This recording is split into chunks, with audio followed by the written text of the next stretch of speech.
Hello soulmates, welcome back to my YouTube channel. My name is Victoria, and in today's tutorial we'll be learning how to draft a corset cup like the one you're seeing right now.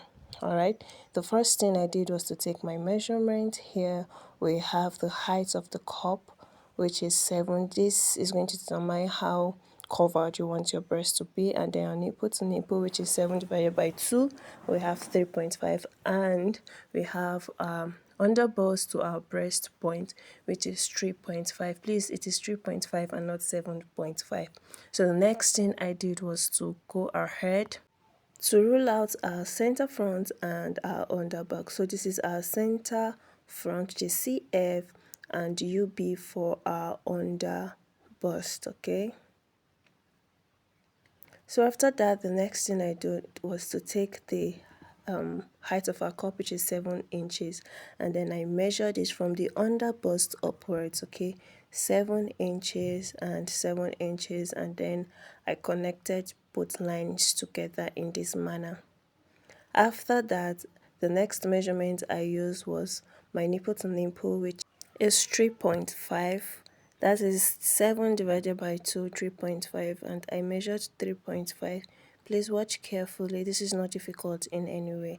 And then I went ahead to connect the lines again.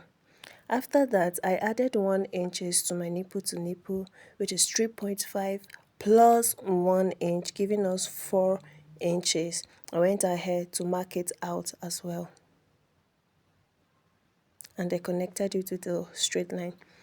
So the next thing I did was to use my under bust to bust point measurement, yes, which is 3.5. Please ignore the 3.7, that was a mistake. 3.5, and I measured it at the midpoint there. Okay, I measured it on the line. Okay, so yes, I measured it 3.5, and then I connected the lines also.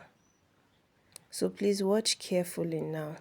Okay, at this point I came in by 1 inch, and also, but you could use 1.5 inch depending on how busty the person is. Okay, but I'll be using 1 inch. After marking 1 inch, I connected it, creating a curve. Okay, then on this other side of the box, I went in by 1 inch again, and also another 1 inch.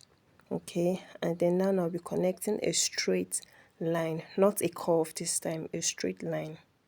Okay, so now the next thing I did was to go to the other box, and I went in by 0.75 inches, and the other side 0.75 inches, and connected it with a straight line. I hope you really do understand what I'm doing here. The next thing I did was to connect the curves. Okay, a perfect curve, because our bust is curved, right? So make sure you get the best angle to get a perfect bust. So this is me writing the inches I went in by, as you can see, right? So at this other box, I came in by 1 inch also. Okay, 1 inch here, and towards the other end I came in by 0.5 inch, which is half an inch. Okay, I would also go ahead and connect it to the straight line, to the center line, as you're seeing me do. And then at the okay, this is me writing the inches I went in by. At this point now, I'm going to be going out by 1/4 of an inch. Okay, 1/4 of an inch at both sides. Yeah, 1/4 of an inch at both sides, and then connect it with a straight line, just as you're seeing me do. I hope you really do understand what I'm doing here. This is not difficult at all.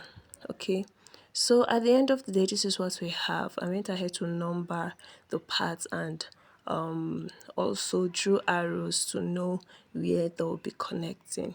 So watch carefully as I cut out the piece, and also I'll go ahead to connect this piece together. So at the end of the day, this is what we have, and this is me connecting it. Okay, make sure the paper does not overlap. Just make sure they align neatly. Okay, I was used a cello tape to join them together. Okay, So at the end of the day, this is what we have. You would also want to ensure that these arrows are facing each other, just as I'm showing you. So I hope you found this very educative. At the end of the day, this is what we have. If you're new here and yet to subscribe, please kindly subscribe to my YouTube channel. Thank you.